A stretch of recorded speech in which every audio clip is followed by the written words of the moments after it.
Good morning, everybody. Good morning. Today, we're going to look at a subject which everybody knows about, but nobody understands fully. There's a tricky one for a start, isn't it? Okay, let's explain this. The subject, as I say, you know about, is called the tree of knowledge of good and evil. But my question is, and this is an important one, why does eating a piece of fruit lead to death? In other words, there's a little more to this, and that's what we're going to investigate today. But let's give you a key verse, something to start us off. In Jeremiah 29, verse 11, God is speaking through the prophet Jeremiah to the children of Israel as they're about to go into captivity. And he's saying to them, "For I know the thoughts that I think towards you, says the Lord, thoughts of peace and not of evil, to give you a future and a hope. Then you will call upon me and go and pray to me, and I will listen to you. And when you seek me and find me, when you search for me with all your heart, I will be found by you, says the Lord." Now I'm stopping there mid-verse because that's basically what I want you to concentrate on. We have a promise from God that his thoughts, and that's his words, towards us are peace and not evil, a future for hope. So with that in mind, let's go to Genesis. In Genesis, we had a problem. After God had created man and put him in the garden, he showed him all the different things that existed in the garden. And on chapter 2, verse 16, the Lord God commanded man, saying, "Of every tree of the garden you may eat freely. But the tree of the knowledge of good and evil you're not to eat. For in the day that you eat of it, you will surely die." Now that "you will surely die" is what causes most people to have the main difficulty. But its literal translation, which I'm reading here out of the margin, is "dying, you shall die," which changes it slightly because it means that you've entered the process of death, not dead yet, which of course is where the confusion is. Satan, in chapter 3, being more cunning than all the rest of the beasts of the field, notices that the woman is very preoccupied with this tree in the middle of the garden. He also knows that he has authority to test her. But, and this is the important bit, did he have the permission to test her or to test Adam? This is the question that we will have to try and determine as we go through what has been written about it. Now, the reason we say it like that is because when the woman showed interest, Satan, or the serpent, says, "We can eat of any fruit of the garden, but the tree that's in the midst of the garden, we're not to eat. If we touch it, it'll kill us." Serpent says, "You will not surely die." But God knows that in the day that you eat it, your eyes will be opened and you will be like God, knowing good and evil. Now the woman saw that the tree was good for food. It was pleasant to the eye, and it was a tree desirable to make one wise. So she ate of it, and nothing happened. Nothing happened. Why? Because it wasn't her, the female in this case, that Satan, the serpent, had permission to tempt. He had to tempt Adam. But he knew that Adam wouldn't have easily fallen for this type of temptation. So he looked for something Adam would fall for. So he endangered Adam's wife. That's why he's cunning. The word cunning here means by deception. He has achieved his goal. He has worked on you. So the whole concept of this story is based on the fact that the woman hasn't technically sinned. She has done wrong, but she's not responsible. Only the man's responsible for this particular sin. He's the only one has been told by God directly, you shall not eat of this. He's told the woman has been deceived, the woman has eaten of it. But nothing has happened. Death has not happened. Her awareness has not increased. Nothing. But then she comes to her husband and she says, you know that tree that we're not supposed to eat of? Or we'll die. Guess what, I bet? I'm not dead. Nothing's really happened, but it's really lovely. You should have a bit. Now, he is aware of the situation. He is aware that he's not allowed to eat this. And he's also aware that there's a penalty for eating it. But he's aware that, from his perspective, that penalty is death. Now we have to be honest. How does Adam feel about Eve? Well, you know the old saying that when you meet somebody that you love and are head over heels in love with, they're your soulmate. They're the other half of you. They're the completion. Yeah? Well, in Adam's case, Eve literally was. She had been taken out of him. She existed because of him, and she was made for him.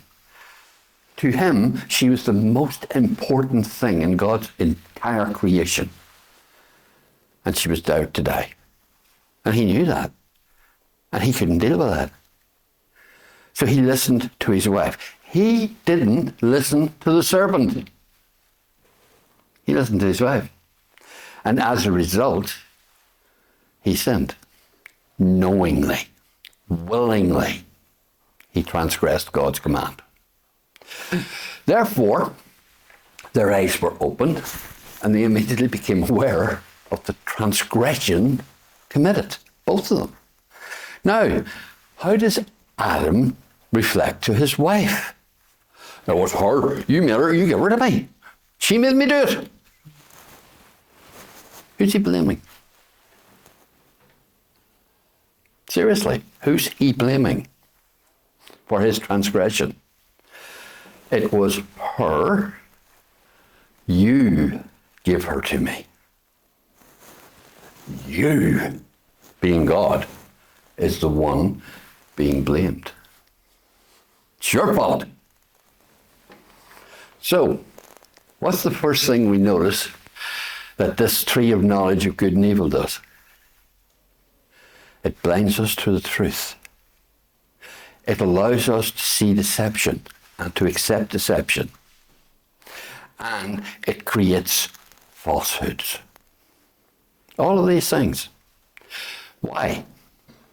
Because we cannot tell the end of a thing from its beginning. So therefore we're puddling along, as it was, in the dark, trying our hand at what works and what doesn't work. And that is the result of the sin. As a result, death started to manifest within mankind from that very moment on, and would continue, and has continued for the last 6,000 years. So, here's the question. What is the sin? It wasn't eating the fruit. It was the denial of God. You say, how's that possible? Well, because what did they do? Up until a point, they knew that God only had their good, their positive future in mind. I plan good things for you, not evil. They knew that to be true. Now, they were challenging the belief that that was true. They were saying, I don't think you do. I think you don't like us. I think you want to hurt us. I think you want to hate us. I think you want to control us. In fact, they sound very much like teenage children, or toddlers of two. But you get the general drift. The whole point is they resist God in everything they do. Why? Because they've now found themselves in a situation where they have been given the choice to say no. And like all children, that's exactly what they start off with. No. I don't like that. I'm not eating that. That looks disgusting. You liked it yesterday. I don't like it today. It's horrible. Have you tasted it? No. Put that in my mouth. Horrible stuff. How do you thought you cook? I mean, we understand the concept because we've seen it so many times over generation over generation. So how do we deal with it? Well, we think they've got to learn. But guess what? Everything they learn is to challenge authority around them. Everything is to challenge. You're learning English. You're to challenge the speech and how you speak and what the verbs mean and all the adjectives and everything else. And you've got to challenge when they're being used in the proper thing. And if somebody doesn't say it right, you can correct them. Provided you've got it right yourself. Does that endeavour you or make them better than you, or do you think it improves? Of course not. In fact, you end up with a class disorder. We start off with those who can properly pronunciate and those who can't. I'm one of the latter. But it's a separation of education. And by education, we then suddenly split into different tiers. In other words, you have achieved this level of education, you deserve a little more money than him, who actually works harder than you, but hasn't quite got that same level of education. Is that fair? Of course not. But it's how the world perceives knowledge. And so we have to understand knowledge has a major problem. So let me now throw, as it were, the spanner in the works. If mankind is subject to this, and every man, woman, child, etc., in the world ever born, bar one, has sinned and fallen short of the glory of God, what would we expect to see of the one who doesn't sin? How would he approach this same problem? You see, when we look at Jesus, we say, oh, well, he was tempted in the wilderness. Yes, Satan came, he tempted him, and throughout his life he made temptations as well. And sometimes that's all we see. We say, well, he was tried here, he was tried here, he was tried there. But we kind of miss a big portion of knowledge. And we miss it because we're blind to it for all intent and purpose. Let me give you an example. You, individually, you, and on camera, you're in a boat. It's reasonably large. It's not covered. And you're in a very, very big sea. The wind blows up. It starts to get really choppy. Suddenly, it gets worse. And before you know it, you're afraid the whole boat's going to capsize, filled with water, sink, and you're dead. What are you going to do? What is your response? Well, I'd say if you're the bother of thinking about it, you're going to panic. You're going to get yourself into a real tizzy, using a local word, tizzy. But the same thing happened to Jesus with his disciples. They woke him up because he was fast asleep at the table. And their expression to him was, we're going to die. He didn't say it like that. Why? All of the evidence supported the disciples. There was rain, there was wind, there was waves coming into the boat. The boat was half full of water. It was tipping left, right, and centre. There was no hope of them getting saved out of this. Jesus just goes to the front of the boat, stands up, says to the wind, quiet, and to the sea, calm. And then sits down again and says, what was your problem? And they're going, they're gobsmacked. Why? Because what did they not think would have happened? That he would have simply told the things to behave themselves. That's what they didn't think would happen. Jesus' approach was not to think about how we could quell the sea, how we could build a boat that's going to make it less destructible. He simply talked to the sea. He simply told the wind, calm down a bit. And it did it. Why? Because he knew that the person in charge of everything, and I'm using person here just for use of word, is God. And he's in charge of everything. And therefore, if you have a problem, you bring it to God. And if you know God, you know that he cares for you, he loves you, he doesn't want any harm to befall you. So do you expect him to let you die in the middle of a storm when you've asked him to help you? Well, no, because he's going to be helping you. Just like a little child comes to its parent when it's terrified in the middle of the night because it's had a bad dream and expects the parent to sort out the problem. And when the parent walks into that room, all is calm. Why? Because the child believes the parent has authority to do that. And when the parent tells it, you can go to sleep now, it's all okay. It does.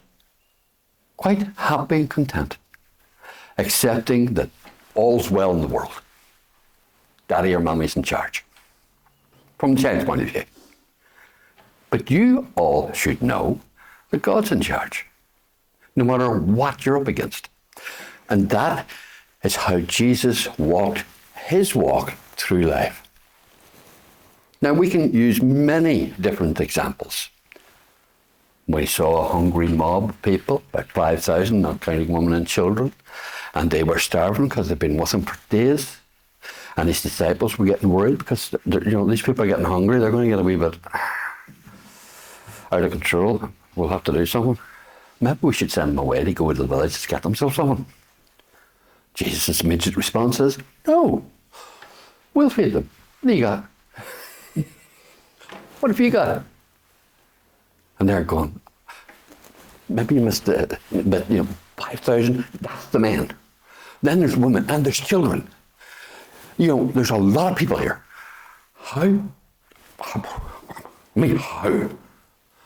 And then one of the disciples says, well, there is a boy here, he's got, 5 loaves and a few small fish. I know that's not really a lot, but, it was a child's lunch for all intent and purpose. It wasn't much bigger. Wouldn't feed one person properly.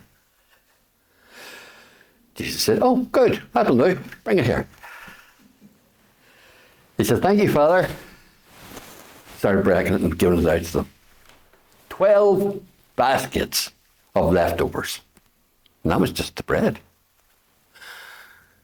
Think about that. How did Jesus know that? Well, he knew that it's not what you think you have. If you have God, you have sufficient. You always have sufficient.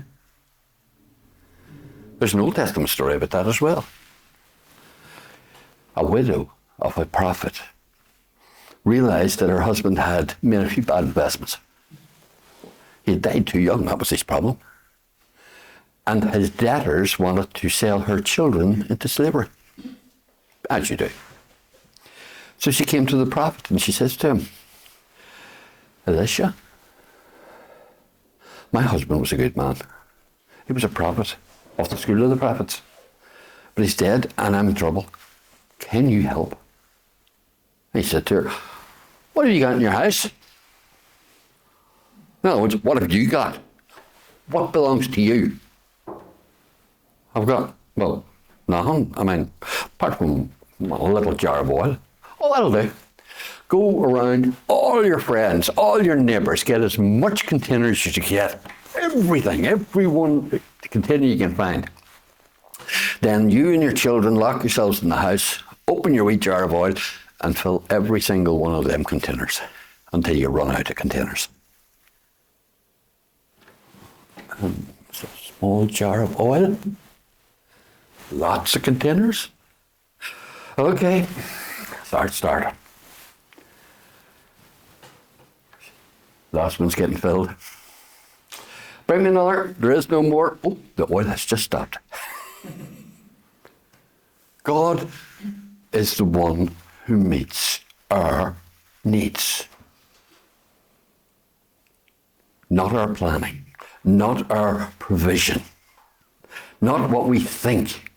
God, if we trust him, if we let him. So why am I stressing this element on you when we're talking about the knowledge of the three in good and evil? Because these are the two opposite effects. The knowledge of the three of good and evil puts the responsibility on you to sort out the problem. God had cursed the ground because of Adam. Cain's approach to that was to use farming knowledge to cultivate the ground and from the ground to get a crop, even though it was still cursed. He used his knowledge, what he had gained, what he had grown to understand of how to manipulate the soil to get rid of it. He understood why you pull the weeds away. He understood how you keep cleaning it and making sure the proper amount of moisture stays in the ground. He got that principle very quickly and it got to a stage where he could grow food well. But he had done this. It was him. He hadn't relied on God. It was his ability, his strength, his skills, and he was good at it. But when he went to offer a sacrifice of what he had achieved to God, God didn't want it. Because he doesn't want anything that comes from us. Nothing. All of our best efforts, let's call them righteousness, our righteousness, are as filthy rags before God. And these are the things that mankind has the greatest difficulties with. You know, I hear so many people who are good. They give to charities. They're kind. They're loving. They visit people in hospitals. They're nice people. They're the type of people you get on well with. But they don't know God. Well, they don't have a relationship with Jesus Christ. They don't see a need. It's not important to them. They believe that if you want to get through life, you have to be good. But at the same time, you don't have to be, how would they put it, holy. It doesn't have to control your life. And that's where they run into the problem, you see. They think they will be acceptable to God simply because of their efforts. Jesus highlighted that that's how some of the people in his generation thought too. They thought holiness was what you achieved.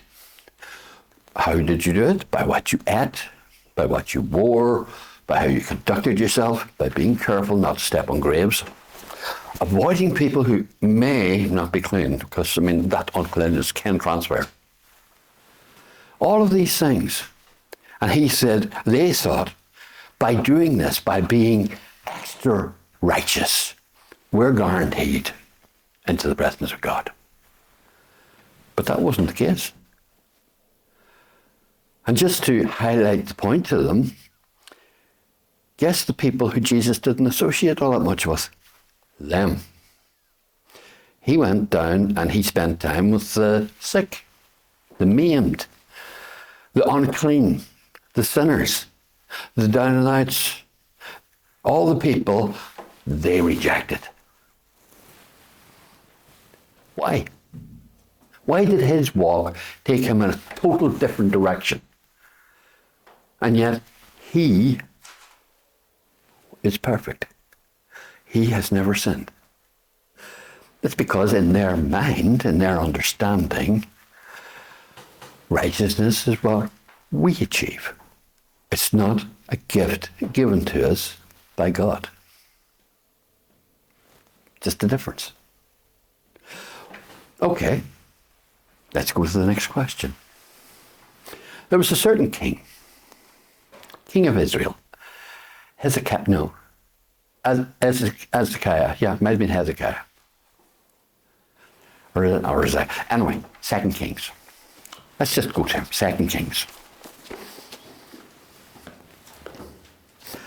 Ahaziah, A-H-A-Z-I-A-H. Ahaziah. See when they do that, when they split those words up to make it easier to pronounce? I can't see it anymore. It doesn't make sense to me. It's all going, bleh. He fell through the lattice of the upper room in Samaria, of his palace in Samaria, and he was injured. Now, he sent messengers and said to them, go inquire of Beelzebub, the god of Ekron, whether I'll recover from this injury. Now, this is a king of Israel, not a king of Judah. So we've got to expect things from him that might not be appropriate. This is 2 Kings chapter 1, verse 2. But the angel of the Lord said to Elijah the Tishbite, arise and go and meet the messengers of the king of Samaria, and said to them, is it because there is no God in Israel that you're going to inquire of Beelzebub, the god of Ekron? Now, needless to say, it didn't go well for the king. But I want to ask you a question. Beelzebub, what do you know about him? Who is he? He's only mentioned a couple of times in the Bible, once here in the Old Testament, and then in the New Testament, where Jesus is accused of casting out devils by the authority of Beelzebub. So who is Beelzebub? We're told, if we look it up, that he's the Lord of the Flies. But we need to understand something about this guy. If you slightly change his name, as in some things it does, instead of Beelzebub, have Beelzebub. I know, Beelzebub. The difference means Lord of the House. And this was part of the ancient belief structure of many of the pagan nations around Israel, that this God was in charge of the house sacrifices and over all the household gods. And when a person would make a sacrifice, slaughter the animal, prepare it for cooking and preparing and freezing and all the rest, their belief was, you'll like this, that this was the God who came among them to clear away all of the flies that came around the offerings. His job was to squat the flies, right? Because they believed that the flies were the manifestation of all the house gods to come and feed off the energy of the animal which was in its blood. So when the people saw the flies, and remember when you kill someone in a hot country, there's a lot of flies very quickly, they thought these are the spiritual servants coming to pass this thing. And then suddenly somebody would have the job of clearing it away. And they said, this somebody is working on behalf of Beelzebub, casting out the flies. Now, when I've explained the Old Testament understanding of it, can you understand the Pharisees coming to Jesus and say, you're able to cast out evil spirits by the power of Beelzebub? Now we understand why they thought that was true and why Jesus was able to knock it on the head very quickly. I explained to him, no. If Satan's house is divided, then it would fall. So, why did we go off on that wee tangent? Because this king fell and injured himself. And he wanted an answer. Am I going to recover? This means that this oracle of Beelzebub, oracle of Akron, if you like, was also considered a type of medicine, or where you go for advice concerning your health. Different things like this here. Which brings us into our next little talk bit. Medical science. Now, anciently, if you were sick, there was a lady in Jesus' time, I'm sure you're all familiar with her, she had an issue of blood for 12 years. That was a bit of a problem. It was more of a problem from the fact that she lived in a country where that was considered unclean. She couldn't intermingle with anyone. She couldn't go to the temple. Oh, well, she couldn't go to the temple. She couldn't attend synagogue. She couldn't have relations with her husband.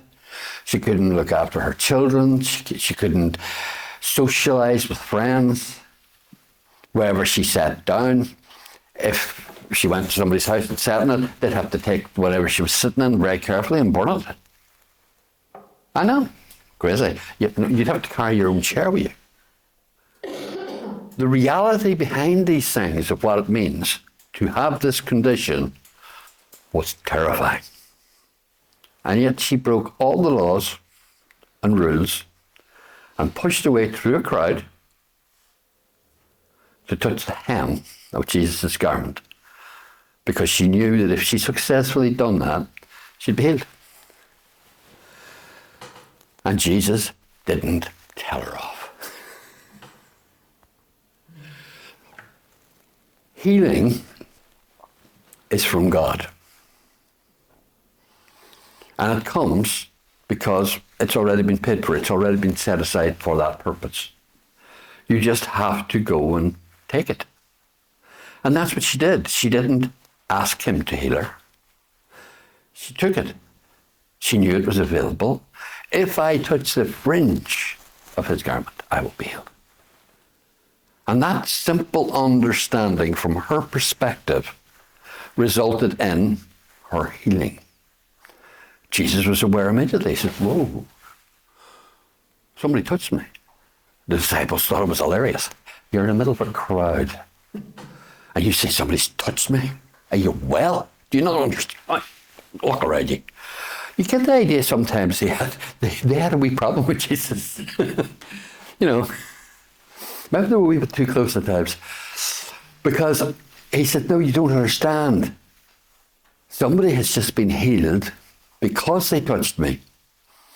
In other words, they've exercised extraordinary faith in that they knew to come to me and be healed. So he turned around to the crowd and he says, who touched me? Who's been healed? And the crowd's looking at themselves going, what's wrong with? And then there's this woman. She comes up, throws herself at his feet and tells her what she's done. And the rest of the crowd go, you were what? You. And they're moving like that there. They're moving away from her. But he says, no, you're clean. You're healed. Your faith has made you whole. Arise, go in peace. No concerns. Jesus is our healer. The power is there to be healed.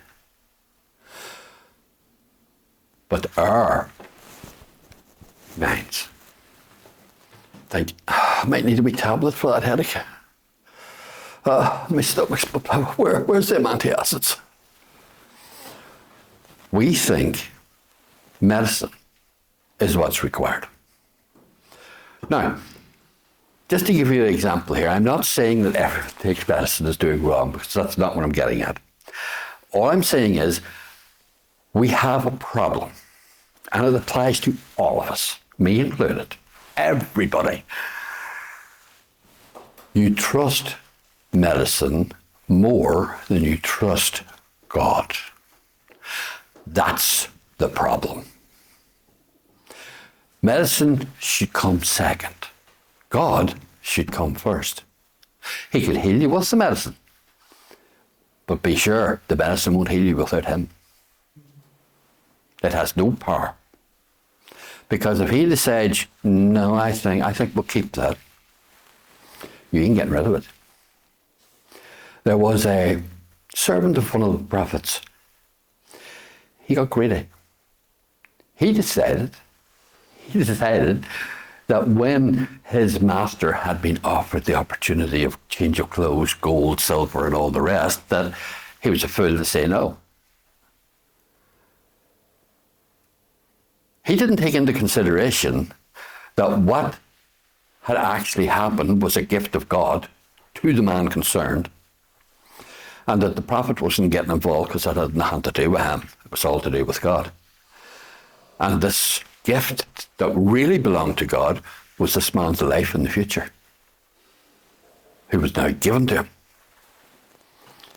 So the servant went after this man, and this man was called Naaman.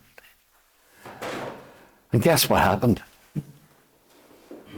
He came back, gold, change of clothes, the whole thing. Thought he had got well sorted here. And the prophet met him. He says,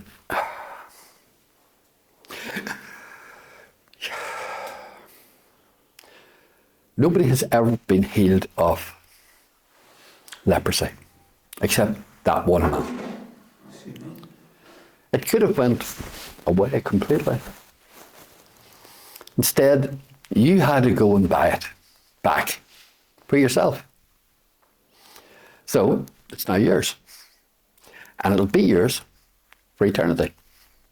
All your generations, without fail, will have leprosy. That servant immediately received leprosy. His children became lepers. His grandchildren became lepers. All of his descendants, there was always one or two who got leprosy. That curse passed down to our present day. And if these people knew who they were, they would understand that for them, and them alone, if they ever go to get healed of that leprosy, the answer is no. It's a legal, bought element that you got because you purchased it, because you got the gold and silver. We don't think of that too often.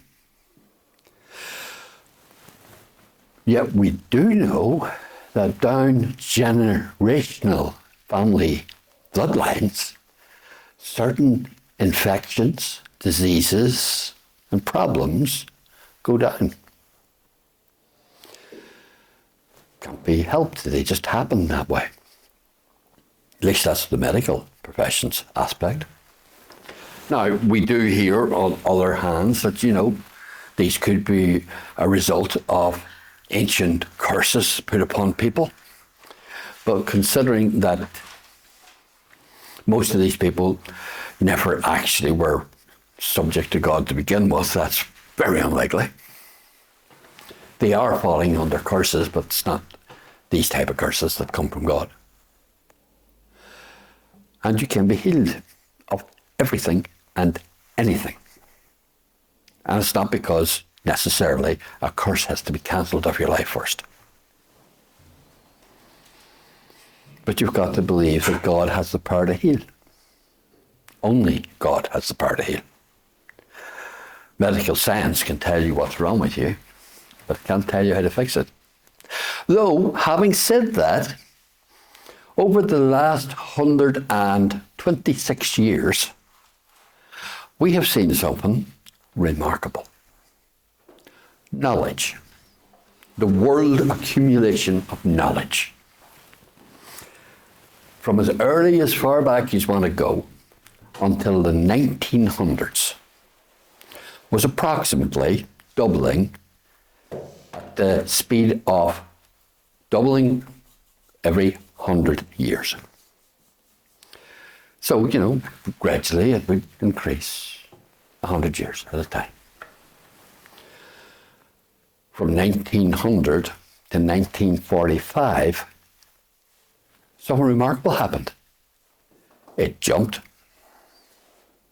It was now doubling every 25 years.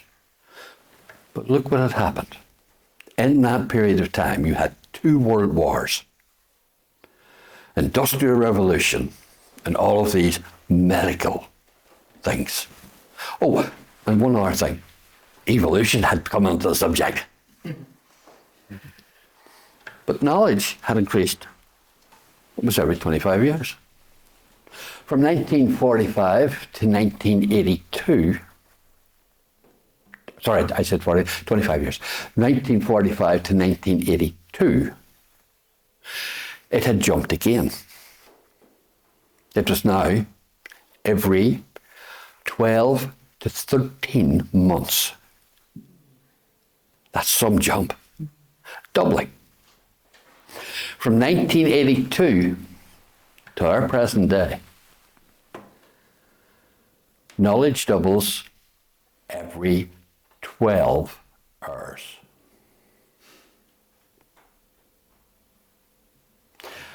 That's the accumulation altogether. Individually, on certain subjects like medicine, science, different things like that there, it's doubling at different times, at different rates, some in milliseconds, others in months. But overall, the whole thing, every 12 hours. In other words, when you went to bed last night, around, well, let's say it's about what time is it now? It's now 20 past 12. When you were in bed last night, dozing off happily, to now, there has been a doubling of all knowledge in the planet. A doubling. That's the speed we're working at now. So what is this knowledge? It's how you do things. Recent updates show that they now have figured out how they will be able to not stop, but slow Alzheimer's by getting a medication. They can now address elements of Parkinson's by medication. They can now change hearts, change the rhythm of hearts, alter different things, change different body organs, and they are currently working on brain transplants. They are able to take electronic sensors, place them in the eye, connect to a wee terminal at the back of the skull, which allows you to be able to see whatever that sensor is showing, and it records in your vision. The Star Trek of yesteryear is the science fact of today. Do you remember the old communicators?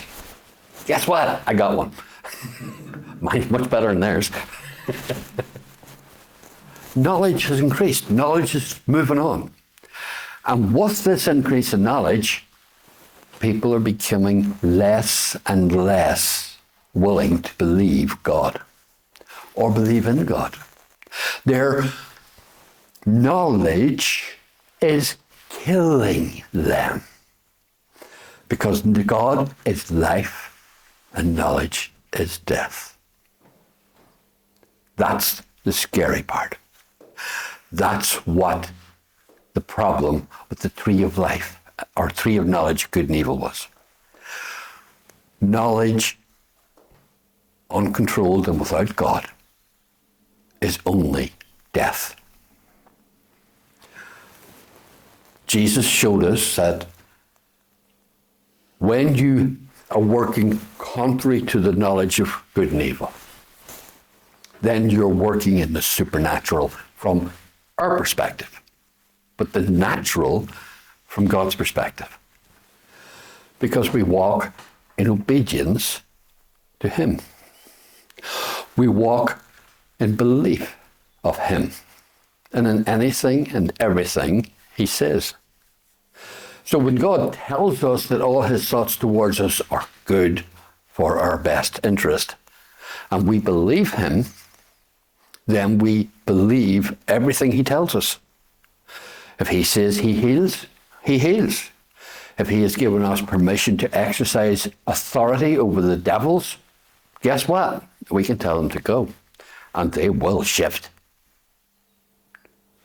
If He tells us that we can raise the dead, then we can. If He tells us we are to tell the good news, then we can with power and authority. Not because we have been academically trained to do so, because He supplies the Spirit that's required. We don't need anything from this world. Anything. Look at the life of Jesus through the Gospels, but step through it carefully, because what you're looking for is when Jesus didn't use the provision of the world as we think it should have been used.